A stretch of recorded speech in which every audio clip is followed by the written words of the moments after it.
तुला राशि वाले बंधुओं, आप सभी का बहुत बहुत स्वागत करते हैं, हृदय से अभिनंदन करते हैं तुला राशि भिंड यूट्यूब चैनल में। तो तुला राशि वालों, जरा ध्यान से समझिए, क्योंकि अंतिम समय की अब तैयारी कर लो। आने वाला समय और काल आपके जीवन में बहुत बड़े क्रांतिकारी परिवर्तन लेकर आने वाला है। लेकिन इन सबसे कहीं अधिक महत्वपूर्ण, आज हम आपको जो विशेष ज्ञान देने जा रहे हैं, ऐसा ज्ञान आज तक आपको किसी ने ना तो दिया है और ना ही आगे कभी आपको कोई देने वाला है। यह ज्ञान शास्त्रों की गहराई से निकाला हुआ है और पूरे प्रमाणित संकेतों के साथ हम आपको यह ज्ञान देने वाले हैं। सबसे पहले हम आपको इसकी एक झलक दिखा देते हैं कि रामायण में स्पष्ट तौर पर यह वर्णन देखने को मिलता है कि जब रावण के पुत्र मेघनाद का जन्म होना था, तो उस समय रावण ने सभी ग्रह और नक्षत्रों को एक सीध में आने का आदेश दिया था। वह एक सीध कहाँ थी, कौन सी थी? तो ज्योतिष की यदि माने तो वह एक सीध थी 11वां घर। जी हाँ बंधुओं, कुंडली का 11वां घर आपके जीवन का सबसे महत्वपूर्ण घर होता है। आप इस संसार में जब जन्म लेकर आते हैं तो 11वां घर ही है जो आपको इस संसार में जीने का हक देता है, उपलब्धियां देता है। समाज में दुनिया भर के जो बड़े बड़े कॉन्टैक्ट होते हैं, अच्छे बुरे लोगों के साथ संबंध होते हैं, उनके बारे में आपको ज्ञान देता है, धन दौलत लेकर आता है और सबसे महत्वपूर्ण कि ईश्वर की कृपा, आशीर्वाद आप तक पहुंचने देता है। आप पूजा पाठ तो खूब कर लीजिए, लेकिन कई बार ऐसा होता है कि लाख पूजा पाठ करने के बाद, अनुष्ठान करने के बाद भी दैवीय कृपा जीवन में नहीं आ पाती है। तो निश्चित तौर पर कुंडली का 11वां घर दूषित है किसी न किसी प्रकार से।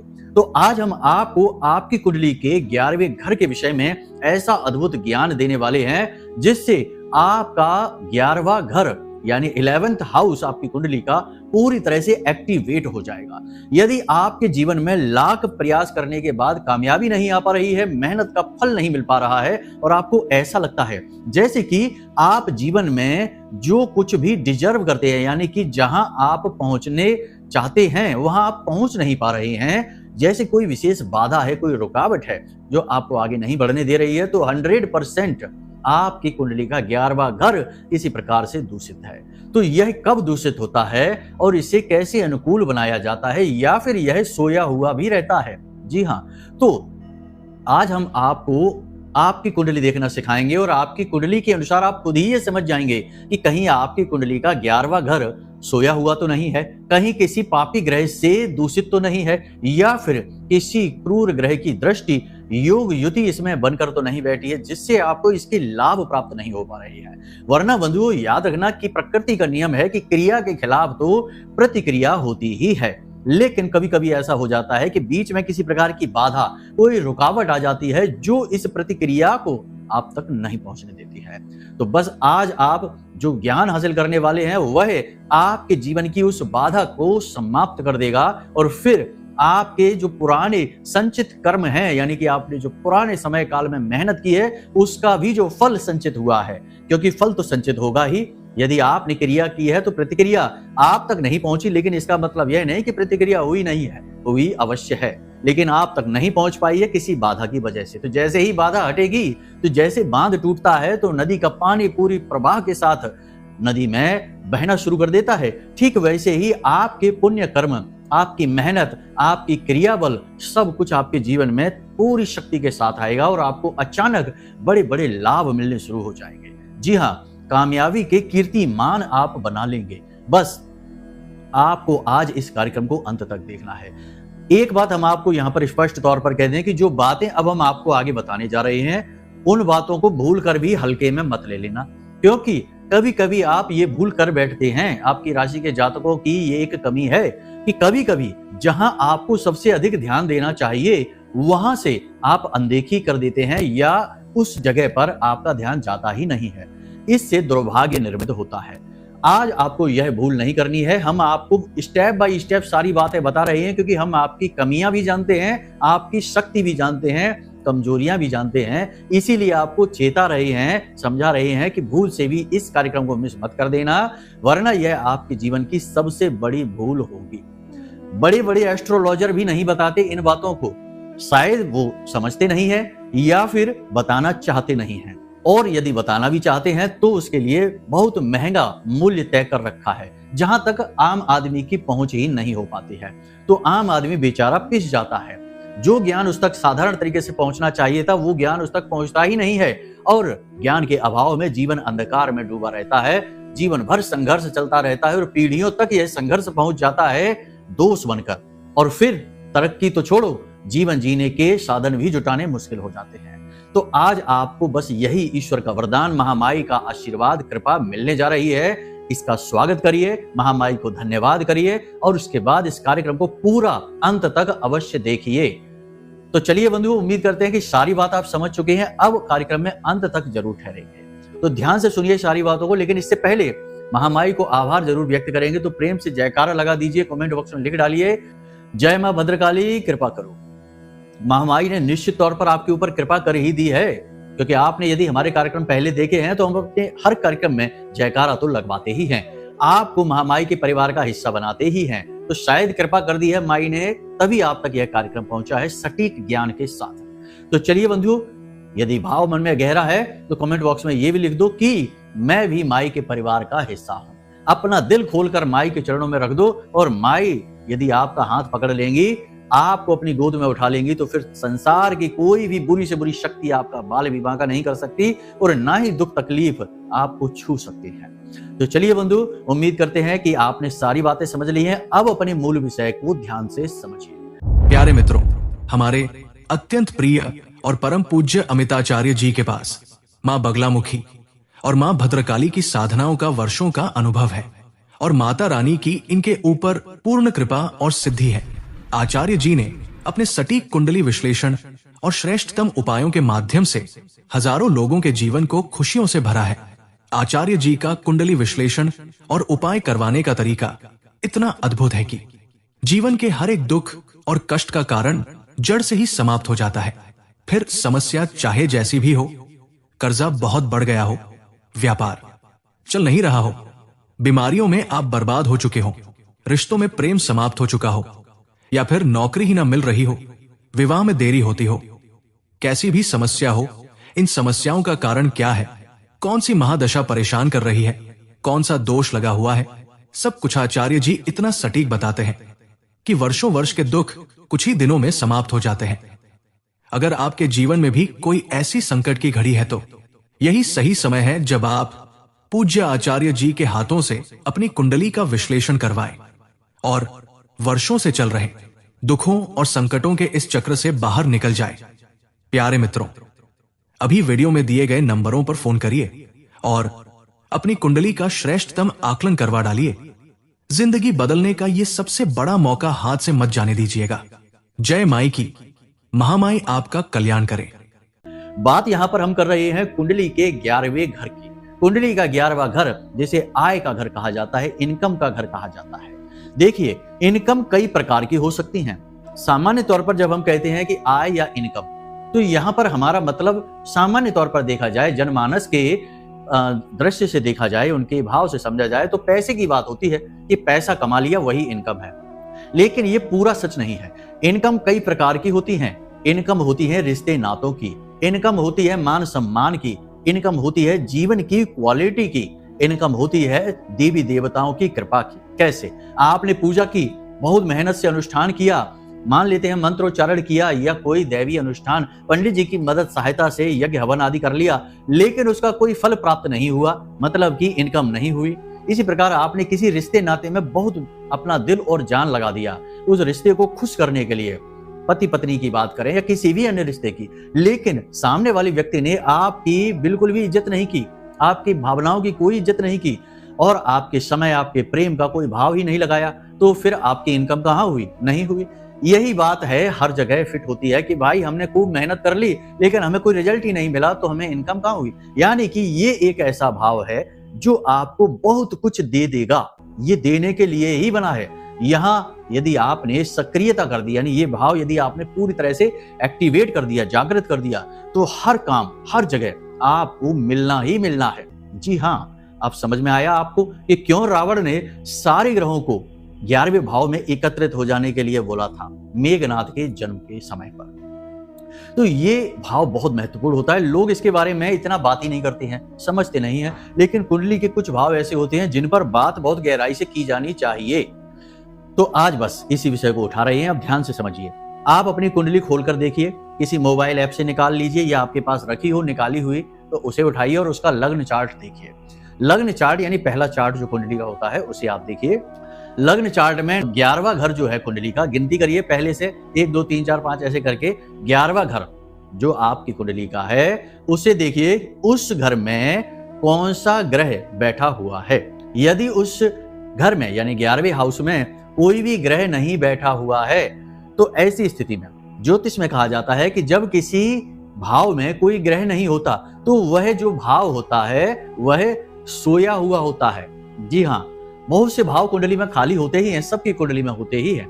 तो भाव यदि खाली है तो समझ लीजिए कि वो भाव ही सोया हुआ है। अब उस भाव से आपको कोई फल प्राप्त नहीं होगा।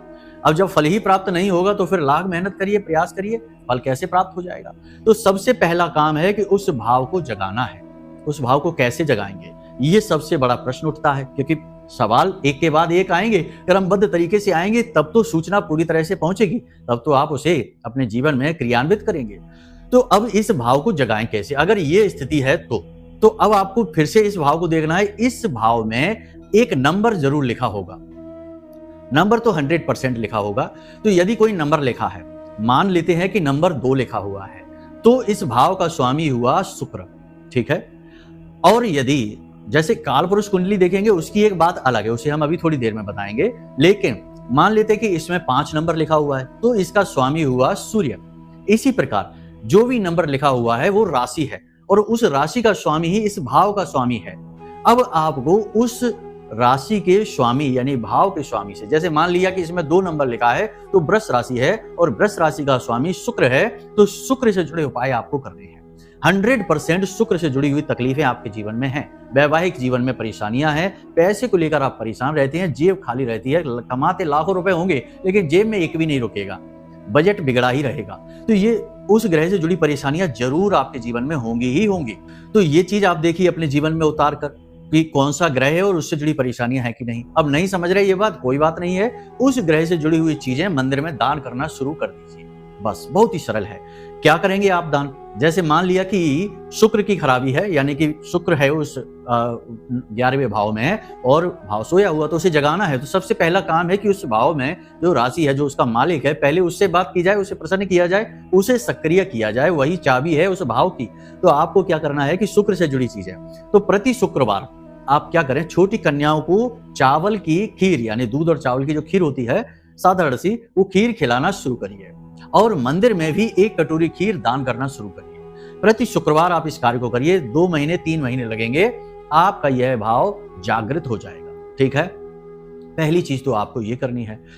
अब दूसरा काम क्या करना है, दूसरा काम कि ये जो भाव है, ये भाव जैसे कुंडली जो होती है, जो चार्ट होता है, वह दिशाओं पर भी आधारित होता है। जैसे कि पहला भाव जो है वह ठीक पूर्व दिशा है और जो 7वां भाव है कुंडली का उसके सामने वो ठीक पश्चिम दिशा है।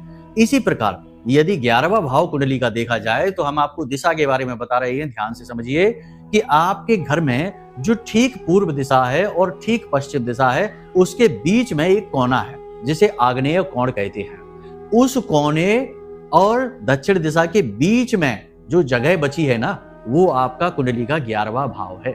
जी हाँ, देखो बारीक बातें हैं लेकिन समझ जाएंगे तो बहुत जल्दी जीवन में तरक्की करेंगे, बहुत जल्दी तरक्की करेंगे। इसी को भाग्य का जागना कहते हैं, भाग्योदय कहते हैं। भाग्योदय हमारा कभी तो खुद ब खुद हो जाता है, पिछले जन्मों के पुण्य प्रताप के आधार पर, देवी देवताओं की कृपा के आधार पर। लेकिन यदि नहीं हो पा रहा है तो ज्योतिष हमें यह आज्ञा देता है कि हम अपना भाग्योदय स्वयं कर सकें, बशर्ते कि हमें ज्ञान तो होना ही चाहिए, क्योंकि ज्ञान ही तो चाबी है। बिना ज्ञान के तो केवल अंधकार है, तो ज्ञान ही तो हम आपको दे रहे हैं। तो चीजें बारीक हो सकती हैं, बार बार सुन लीजिए। आपको हमने बताया कि कुंडली का 11वां जो घर है, जो भाव है, वह आपके घर में कौन सी दिशा में है। आप अपने घर को देखिए, ठीक पूर्व दिशा और दक्षिण दिशा के बीच में जो कोना बनता है, उस कोने से दक्षिण दिशा के बीच की जो जगह है ना, वो पूरा का पूरा आपका 11वां घर है कुंडली का। ठीक है, इतना आपने समझ लिया। अब आपको यहां पर कुछ क्रियाएं करनी है जिससे ये जो भाव आपने जगाया है, अब इस भाव का लाभ मिलना शुरू होगा। तो अब देखिए, ये जो 11वां भाव है, जो आपका घर का जो कोना है, ठीक है, इस कोने का जो स्वामी है, जो मालिक है, वो शुक्र है। ठीक है, और मंगल भी, क्योंकि ये आग्नेय कोण है, फायर का कोना है, तो मंगल अग्नि का कारक है, तो कुछ हद तक मंगल का भी प्रभाव रहता है। देवता इसके गणेश जी हैं और इसका जो स्वामी है वो शुक्र है, हमने आपको बता ही दिया। तो अब आपको यहां पर एक क्रिया करनी है, बहुत छोटी सी, शुक्र स्थापित करना है।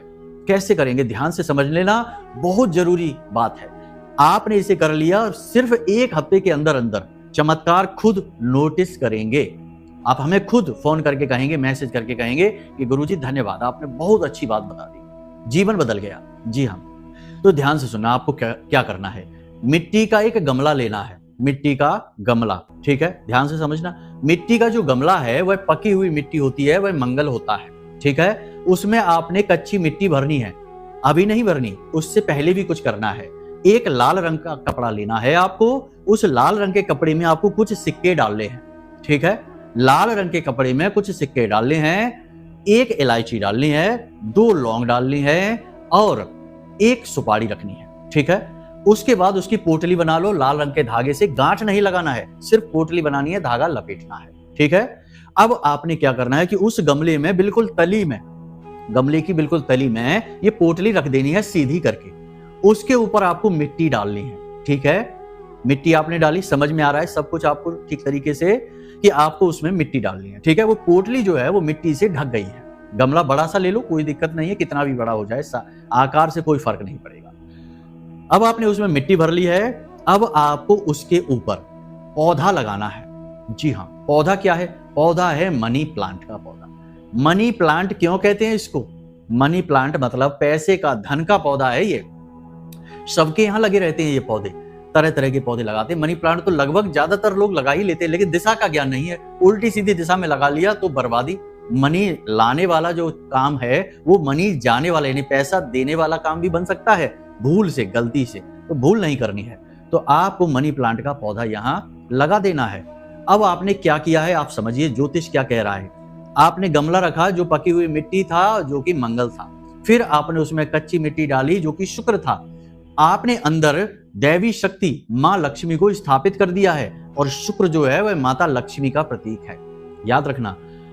अब आपने शुक्र को स्थापित करना है, वहां पे मिट्टी से स्थापित कर दिया। माता लक्ष्मी को जागृत करना है, वहां पे आपने सिक्के डाले उसमें, और आपने इलायची डाली, सुपारी डाली और 1 लौंग का जोड़ा डाला। ये सारी सामग्री बुध और शुक्र से जुड़ी हुई है। बुध को भगवान नारायण और शुक्र को माता लक्ष्मी का स्वरूप माना जाता है, ठीक है। तो आपने ये सारी चीजें व्यवस्थित कर दी, यानी अपने ग्रह नक्षत्रों को पूरी तरह से आपने यहाँ पर सक्रिय कर दिया है। अब आपने मनी प्लांट का एक पौधा लगा दिया यहाँ पर, ठीक है। मनी प्लांट का पौधा लगाने के बाद, हाँ, एक चीज आपको याद रखनी है, एक चीज और बहुत ही महत्वपूर्ण है, इसे आप ध्यान से समझ लीजिए। यदि आपकी कुंडली में, अपनी कुंडली को एक बार फिर से देखो, यदि आपकी कुंडली में 3, 8, 9 और 12, 3, 8, 9, 12 इन भाव में बुध है, बुध बैठा हुआ है, किसी के भी साथ बैठा हो, किसी भी स्थिति में हो, बुध बैठा हुआ है, तो आपको मनी प्लांट का पौधा नहीं लगाना है, ठीक है। मनी प्लांट का पौधा नहीं लगाना है, केवल मिट्टी डालकर गमले को यूं ही रख देना है, कोई पौधा नहीं लगाना है, ठीक है। जब इन भाव में बुध बैठे रहते हैं तो आपके घर में कोई हरा भरा पौधा होना ही नहीं चाहिए, किसी हालत में नहीं होना चाहिए। अब आप देख लेना कि आपके घर की क्या स्थिति है, ठीक है। तो आपने समझ लिया। अब जिनका ये जो बुध का ये कॉम्बिनेशन नहीं है, वो लोग मनी प्लांट का पौधा लगा लेंगे। आपको अब क्या करना है कि प्रतिदिन सुबह के समय यहां पर एक दीपक जला देना है, इस गमले के पास रख देना है।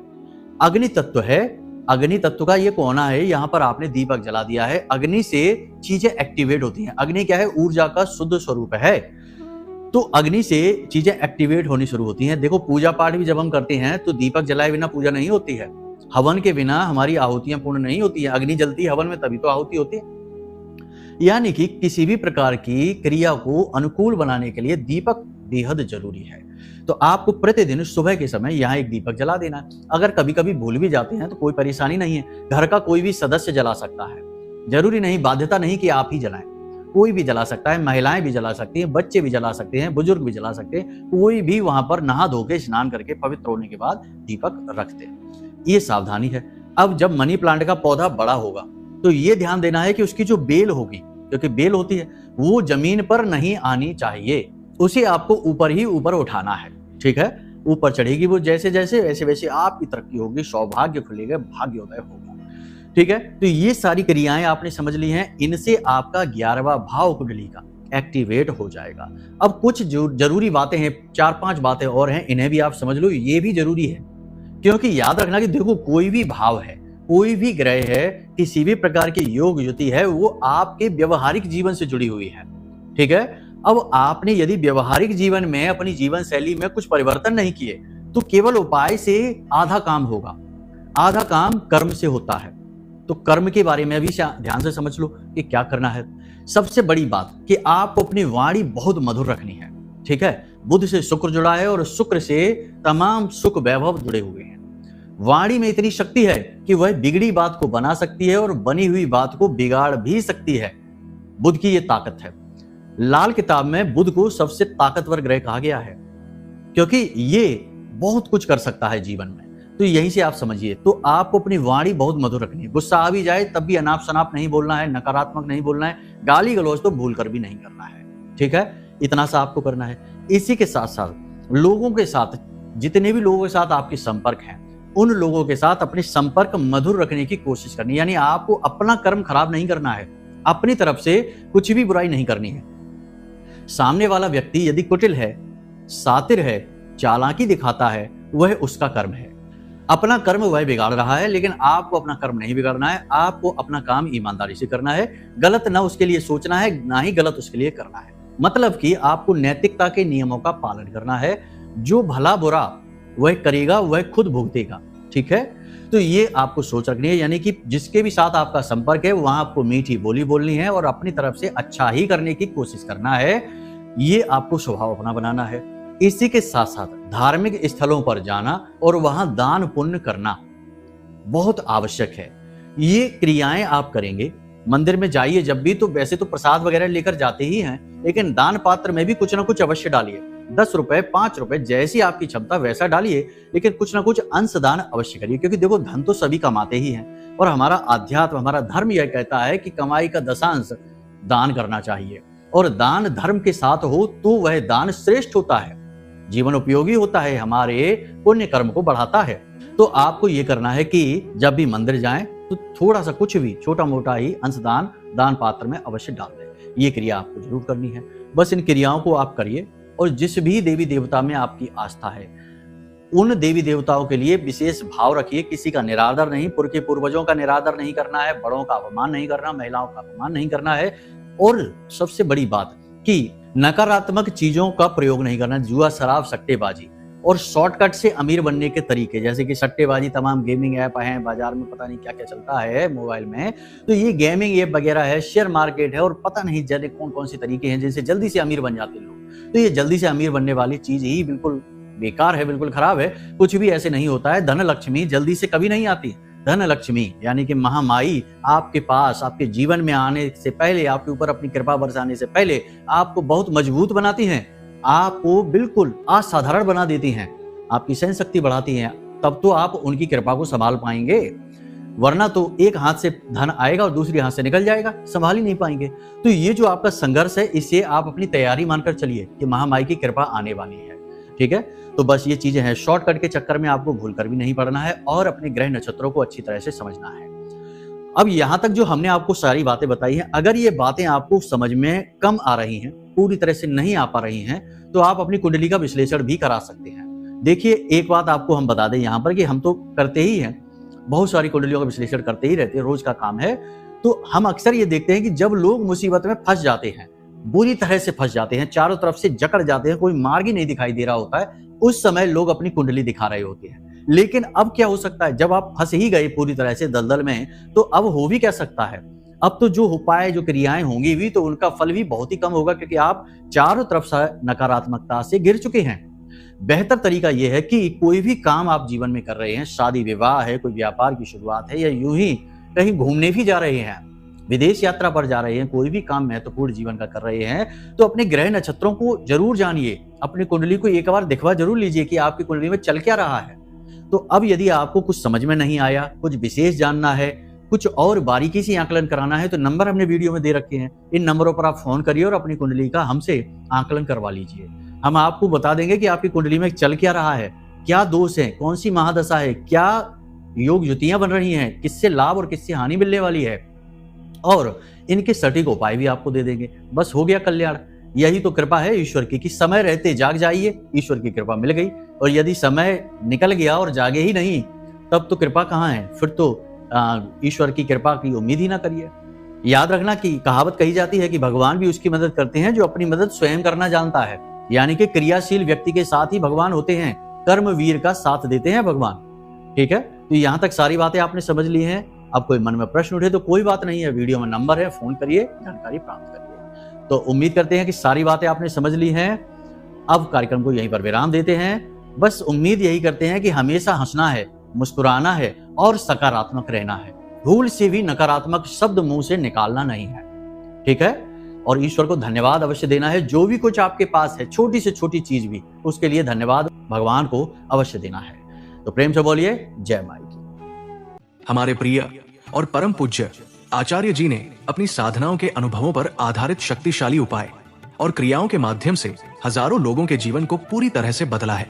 आचार्य जी के द्वारा बताया गया हर एक उपाय इतना सटीक और कारगर होता है कि जो भी इसे पूरे भाव के साथ कर लेता है, उसे साक्षात महामाई की कृपा और आशीर्वाद प्राप्त हो जाती है। इसलिए निसंकोच इन उपायों को पूरे भाव के साथ करिए, आपका कल्याण होगा। जय माई की।